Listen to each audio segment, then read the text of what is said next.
Good day, ma'am. We are the group 4, and I am Myla June Isipanto together with my group mates, Area May Inoya, James Ryan Tagha, Roslyn Buenafiz Cruz, Yasser Bagubong, Joanna Marie Rilio, Lope Maghanoy. Changes of pluralism and fundamentalism. So what is pluralism? Plural- Pluralism is a political philosophy that holds that people of different beliefs, backgrounds, and lifestyle can coexist in the same society and participate equally in the political process. So it is a situation in which people of different social classes, religions, races, and etc. are together in a society but continue to have their different traditions and interests.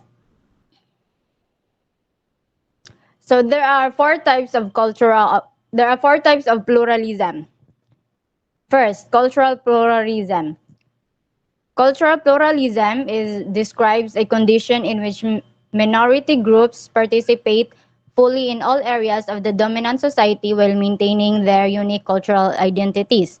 So it is a condition where few groups maintains their culture distinction while fully engaging in the majority culture. So the second one is social pluralism. Virtually every society is pluralist to one degree or another. Differences in age and gender are unavoidable, and differences in worldview, faith, and political affiliation abound. So it is a circumstances where a society has multiple different social groups within. The third one is political pluralism.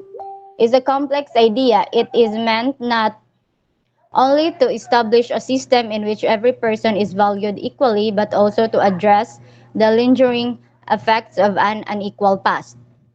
So, it is a concept where different groups are sharing. It is a concept where different groups share mutual respect and tolerance. So lastly is the religious pluralism. Sometimes defined as respect for the otherness of others, religious pluralism exists when adherents of all religious belief system or denominating coexist harmoniously in the same society. So religious pluralism is a state in a one society there is ano, few religious beliefs but all of them respect one another. That's all for my ano. Okay, let's continue about what is duties of prima facie and ethical concepts of moral obligation that we should generally follow. So, what is prima facie? The term prima facie is a Latin expression that means at first sight or based on first impression. The literal translation would be at first face or at first appearance. Prima facie refers to the obligatory duty when other things are equalized, while actual duty denotes the duty that one should perform in a specific situation. The prima facie duty ideology was developed by William David Ross, where he presented 7 different prima facie duty. So, next slide. Here are some ethical concepts of prima facie duties, as I understand are moral obligation that we should generally follow. Wait, open comes na.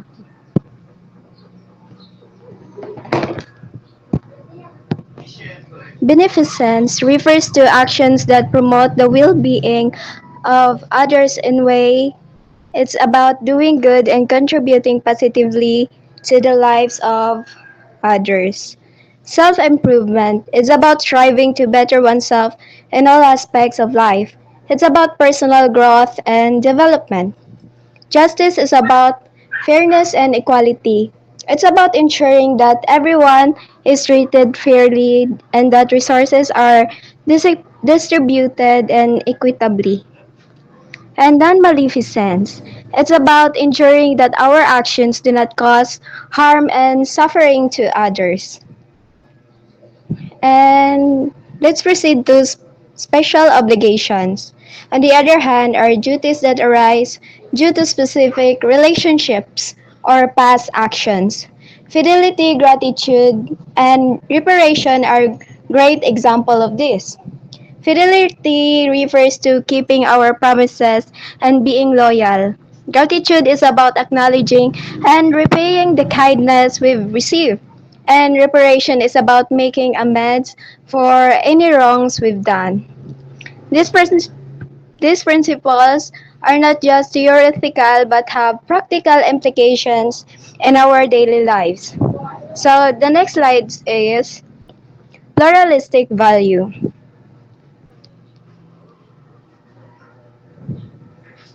Ross' ethical theory is pluralistic, recognizes that there is no single overriding moral principle.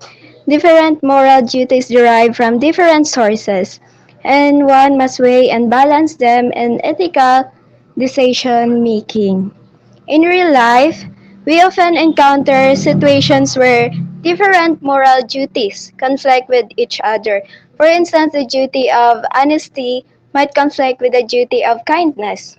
In such cases, Rose theories suggest that we need to weigh and balance these duties rather than blindly following a single moral principle. This approach seems more realistic and applicable to our daily lives.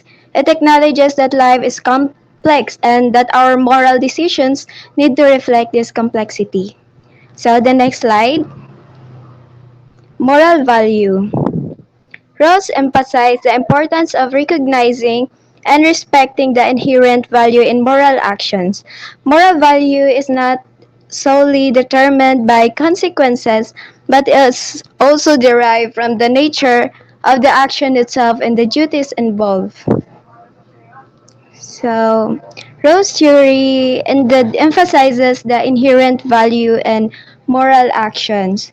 Its deontological perspective meaning and focuses on the nature of the action itself rather than just what the outcomes.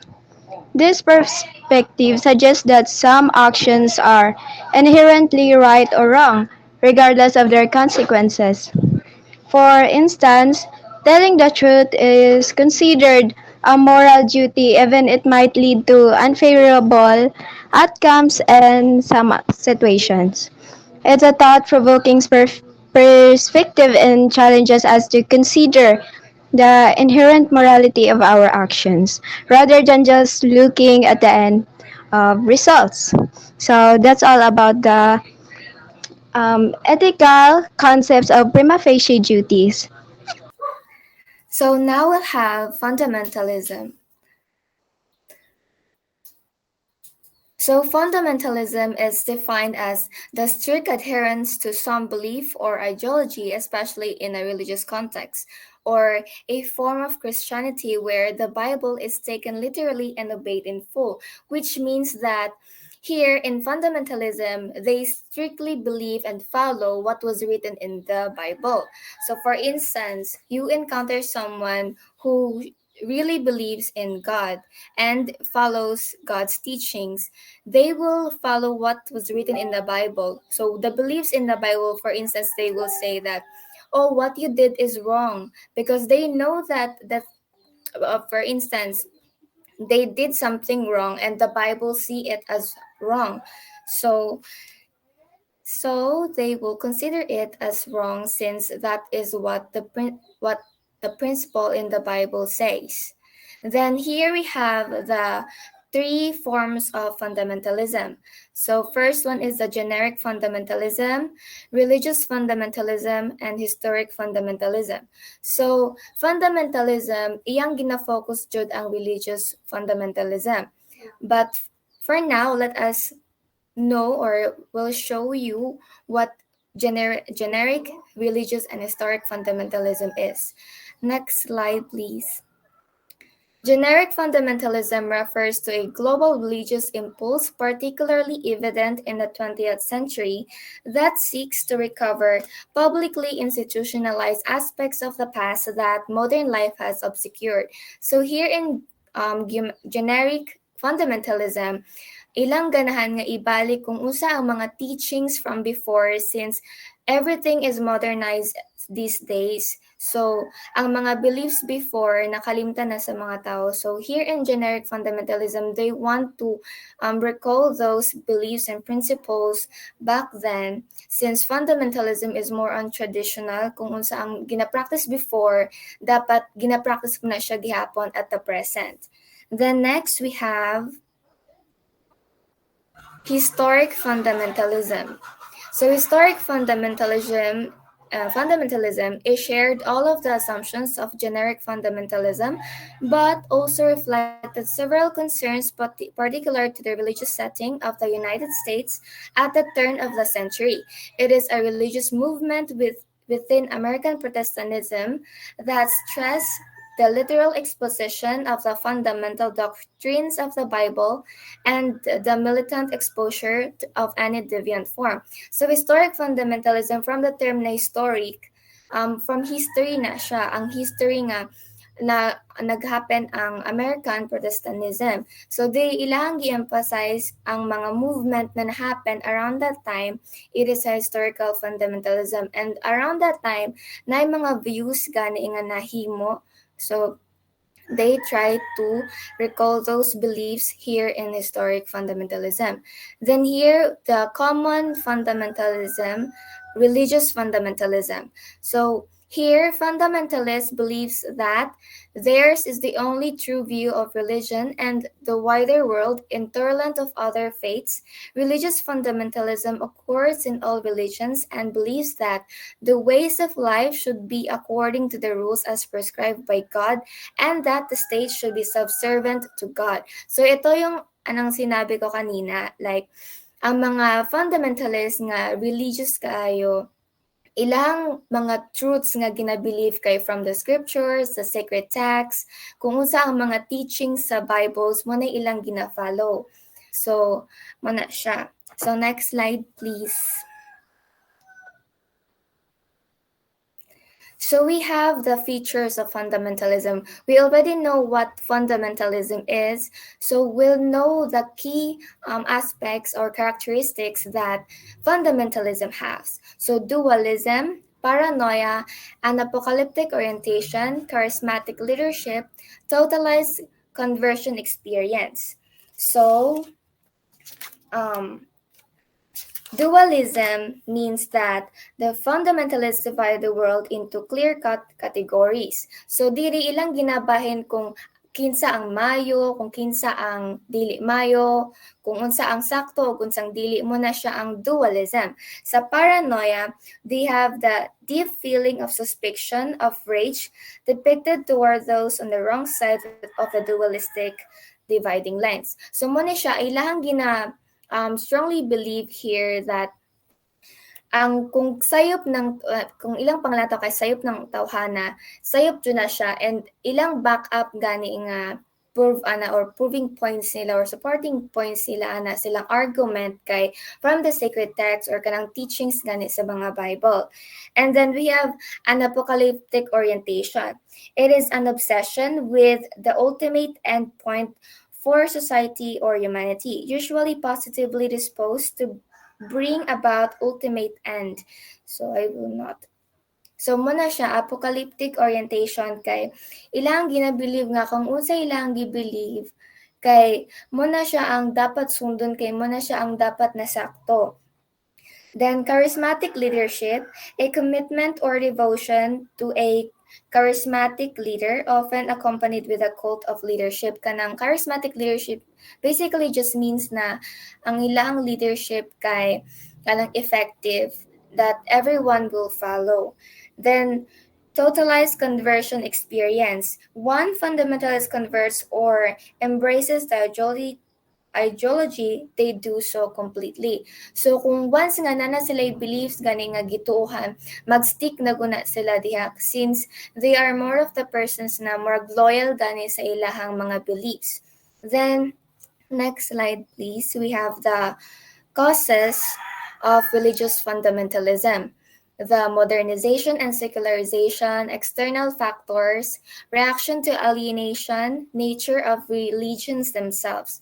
So, modernization and secularization, since we notice that here nagkawala na gud ng mga traditional beliefs. So, ang reason nga nung naay religious fundamentalism kay ang mga butang karon kay ay ang mga tao karon nakalimutan na nila ang mga tinuhan sa una since social life has become separated from the religious life. Then ang mga tao ron ilang ginapili na ang maging rational instead of kanang magtuo gani sa mga tinuoan pud sa uban nga dili sila makabalo kung tinuod ba since it's not really proven on science. Then we have external factors, ideological coercion around a single or God and sacred text. Ng mga mingon sila ay kanang lack of centralized control. Then we have reaction to alienation. It doesn't really literally mean na alienation mga aliens. It is alienation is a state of experience of being isolated from a group or an activity to which one should belong or in which one should be involved. So kanang murag nag-separate na ang mga tao since they have different beliefs. So muna siya ang reaction to alienation. Then the nature of religions themselves. So naatay mga different na mga religions karon, mga Hinduism, Judaism, mga Buddhism, mga inana nga religions, and our beliefs are nang separated. It doesn't really mean na separated ang mga religions na nanay-laylang beliefs, wala sila similarities. Naragyapon sila similarities, but it's just that nana sila mga separate nga principles. So that would be all for my presentation or for my topic. Thank you. Hello, my name is James Ryan Taghap, and I'll be discussing the definition of globalization as well as its relationship between the pluralism and fundamentalism. So, I'll be going to define first what is globalization. So, globalization is a term used to describe how trade and technology have made the world a more connected and interdependent place. It revolves around the idea of how to improve or to be a more developed country, while pluralism holds a theory that there are more than one or more than two kinds of ultimate reality. So, to make it simpler, so globalization is a process of interaction and integration among people, and it is driven by international trade or investment, or and it is aided by information technology. And pluralism is more of like two different kinds of culture or people coexist in a society. For example, rich and poor. They are different kinds of people, yet they coexist in a society. That's what pluralism is. Next slide, please.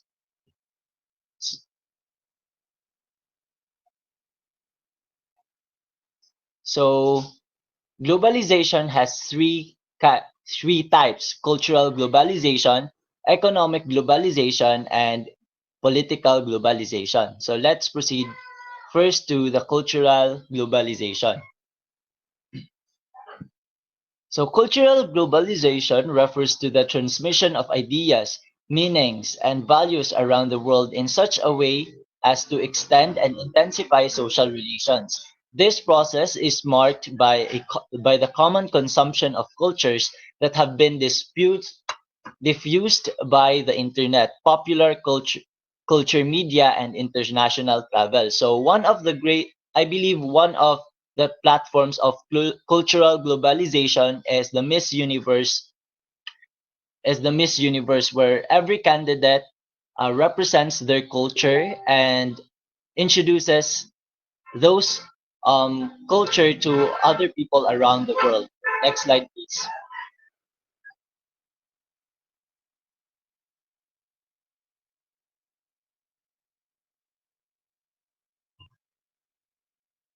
Next slide, please.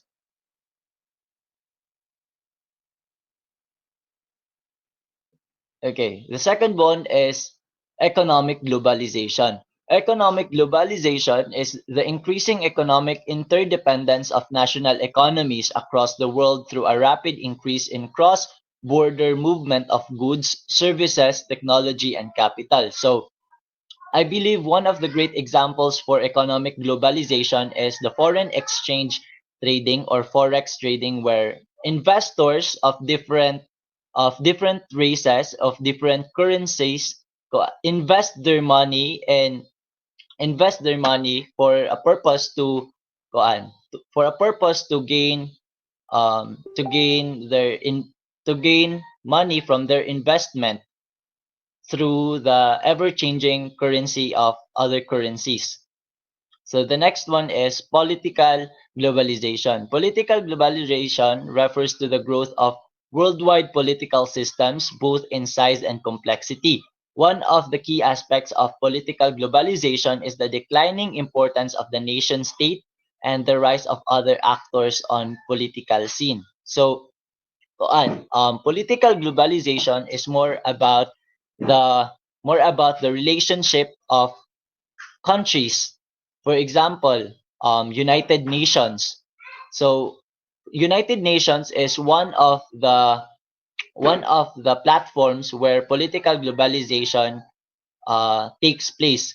Kay they introduce their different kinds of ruling where that are integral in our society's functioning. So let me so the let me proceed to the relationship of fundamentalism and globalization. So fundamentalism usually refers to a strict adherence to specific theological doctrines, typically in reaction against compromises with modern social and political life. For example, Orthodox Jewish people, because they perceive these modern stuff a threat which leads them to cling more tightly to their traditional beliefs and to reject foreign influences. While globalization can also reduce fundamentalism by promoting understanding and acceptance of different cultures. However, it's less likely to happen because of separations, discriminations, and some other hindrances. Dayon, let's proceed to the relationship between pluralism and globalization. So let me define pluralism first. It refers to the acceptance and coexistence of multiple cultures, ideologies, and perspectives within a society, as I have said a while ago. It's about recognizing and appreciating the diversity that exists among us. So the relationship between the two is quite significant. Why? Globalization, with its emphasis on cross border interaction and integration, which makes us more connected to other people, often leads to an increase in pluralism as people from different cultures interact more frequently and deeply. And so they become more aware and tolerant towards different perspectives and ways of life. However, it's also worth noting that this relationship can sometimes be complex. While globalization can promote pluralism, it can also lead to a certain level of homogenization where local cultures are overshadowed by the dominant global one. So, it is also important that although it's good to be influenced by foreign people, it's also important for us to not lose touch with our rich culture and roots. That would be all. Thank you. Now let's proceed to the millennials and millennials. So, introduction. Ethical pluralism acknowledges multiple ethical truths or principles. Different moral perspectives can coexist and be equally valid. millennials and millennials embrace diverse ethical perspectives due to their global outlook and digital connectivity. So, ethical pluralism is like saying there's more than one way to be right when it comes to making decisions about what is good or what is bad. It's like having a buffet of moral rules, and different people can pick and choose what they believe in, and that's okay.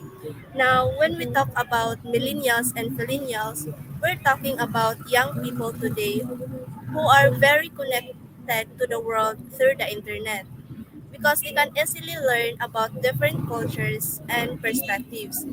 They're more open to accepting that there can be many different yet equally valid.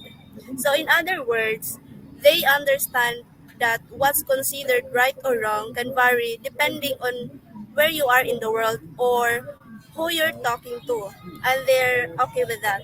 They embrace this diversity of ethical perspective. The next is what is ethical pluralism? So ethical pluralism is the challenges of the idea of a single ultimate moral principle. It embraces diverse ethical truths or principles. And the last, it is the different cultures, religions, and personal beliefs contributes to ethical pluralism. So meaning that ethical pluralism is the belief that there isn't just one single rule or principle that determines what is morally right or wrong. Instead, it recognizes that there can be many different moral truths or principles that are equally valid. Imagine you are at a for example, imagine you are at a party with different types of food. Some people may prefer pizza, while others may like hamburgers. So ethical pluralism is like having a variety of moral or flavors to choose from. So different cultures, religions, and personal beliefs all contribute to this mix of ethical perspectives. So instead of saying there's only one right way to behave or make moral decisions, ethical pluralism says that it's okay to have different opinions and beliefs about what is right or wrong. It embraces the idea that diversity and different viewpoints can exist side by side. The next is who are the next slide, please. The next is who are the millennials and millennials. So, millennials are also known as Generation Y or Gen Y. Uh, those are the people who were born in between the years 1981 and 1996. They are sometimes called echo boomers because they are the children of the baby boomers. Millennials grow up during a time when technology, like computers and the internet, became more accessible. So this is made them very familiar with using technology in their daily lives. They also tend to have a strong sense of community and care about social issues. This influences their approach to ethics as they believe in embracing diversity and different perspectives. So millennials are a specific group of millennials who are from the Philippines. The term Filipinos combines the words Filipino and millennials. Filipinos are often described as being spendthrifts, which means they have a tendency to spend money on luxury goods. This could be because they have more disposable income or because they prioritize enjoying life and treating themselves. So, in summary, millennials are the generation that grew up with technology and have a strong community sense, which shapes their pluralistic approach to ethics. While millennials, on the other hand, are the Filipino millennials who are known for their tendency to spend on luxury items. So that's all about the millennials and millennials. So, changes to globalization that affected the millennials and millennials. Next slide, please. So yeah, millennials and millennials or Filipino millennials confront a range of challenges in the globalized era. Economic disparities persist, leading many to seek opportunities abroad due to limited local prospects. Next, please.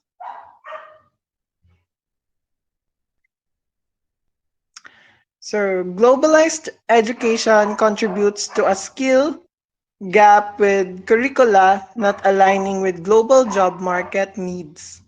Globalized education contributes to a skill gap with a curricula not aligning with global job market needs. Next, please. And yeah, cultural identity is strengthened by homogenizing global trends, impacting unique Filipino traditions. Social media fostering global connections introduces problems of misinformation and mental health. Okay, so next. Okay, so millennials, and globalization, a comprehensive approach acknowledging both global and local contexts is crucial for ensuring the well-being and success of these generations. Okay, so Um, certainly, both millennials and millennials, Filipino millennials, to be exact, like encounter numerous challenges in the era of globalization and pluralism. One major issue is economic inequality, where job markets struggle to keep up with the growing workforce, prompting many to seek employment opportunities abroad. So the globalization of education has created a skill gap as local curricula may not match the rapidly changing needs of the global job market. This often leaves millennials and millennials with skills that may not be immediately applicable in the workforce. Cultural identity is another concern, as global influences impact local traditions, potentially eroding the unique identity of Filipino millennials. So, like political instability and governance issues, coupled with a lack of trust in institutions, further compliance matters.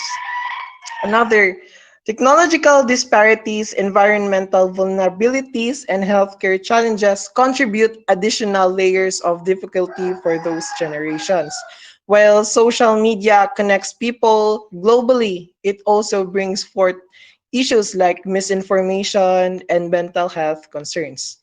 To address these challenges, a comprehensive approach is essential considering both global and local factors. This ensures the well-being and success of millennials and millennials, acknowledging their unique circumstances and needs. Yeah, that's all.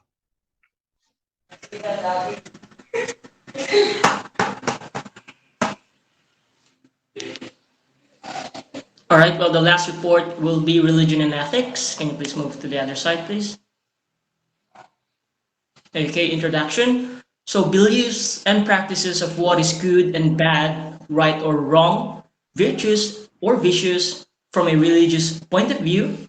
Religion is necessary for continued survival of morality as an integral part of human life. So, beliefs and practices of what is good and bad. So, in that term alone, you would know that it practices, like us humans, it practices ourselves on how we think, how we can distinguish which is good or bad, or which we know that could hurt other people and we know that could please other people. So that is the basics of the roles of religion in ethics. Move to the other slide, please. Okay. All right. Well, ethics is a system of moral principle that affects how people make decisions and lead their lives and is based on tenets of reason. Religion is the people beliefs and opinions concerning the existence, nature, and worship of a deity and divine involvement in human life. So, religion, this talks about God and life's meaning or our existence, while ethics, it figures out what's right based on good reasons. So if I'm going to set some example, right?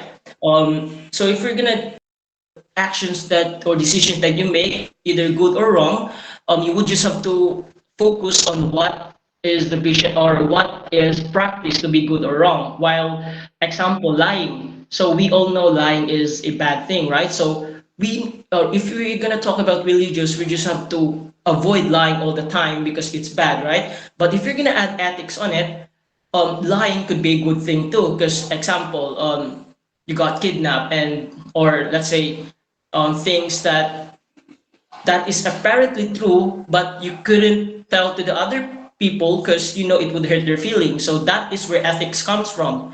So religion focuses on beliefs and divine influence.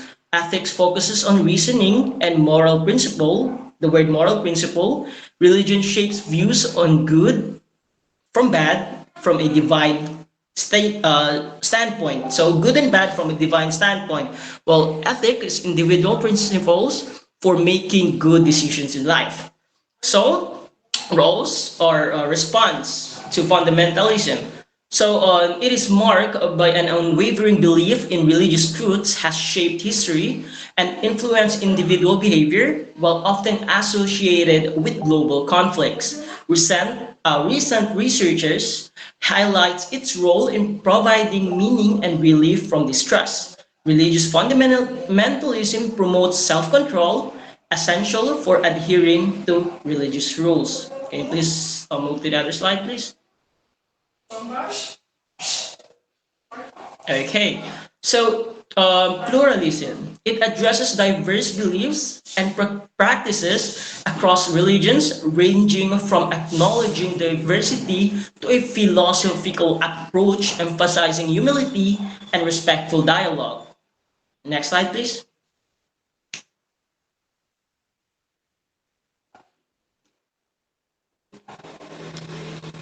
Okay, so globalization, response to globalization. Well, religious reactions to globalization encompasses adaptation, dialogue, social justice advocacy, resistance, and ethical reflections, reflecting the complex interplay between faith and the evolving global landscape. So, sorry. So let me set some example of those three religions' response to fundamentalism, pluralism, and globalization. So religious response to fundamentalism. Um, Individuals following strict religious doctrines without questioning, shaping their behavior and daily choices based on unwavering beliefs. So our action is strictly follows some moral or a pathway if we know without questioning anything, as long as we know that we are shaping their behavior and daily choices based on unwavering beliefs, as long as we know that it would please God, right? So religious response to plural sorry so, religious response to pluralism, a community where people of different faiths come together, share their beliefs, and engage in respectful dialogue to understand and appreciate each other's perspective. So, as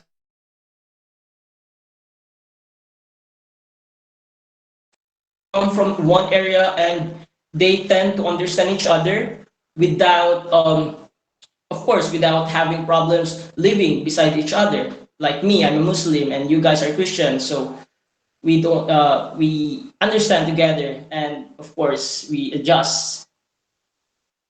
Okay, so religious response to globalization. The last example would be a religious group adapting its practices to engage with a global audience, promoting interfaith dialogue, and actively participating in social justice initiatives to address global challenges. So, religious response to globalization. This is a religious group adapting its practices to engage with a global audience, like Christianism or Buddhism, Muslim. We tend to like inherit other people or increase our knowledge about this one so that other people would also know what our side and of course about multiplying. So that's all for my report. Thank you so much. That's all for for all of our reports, ma'am. Thank you.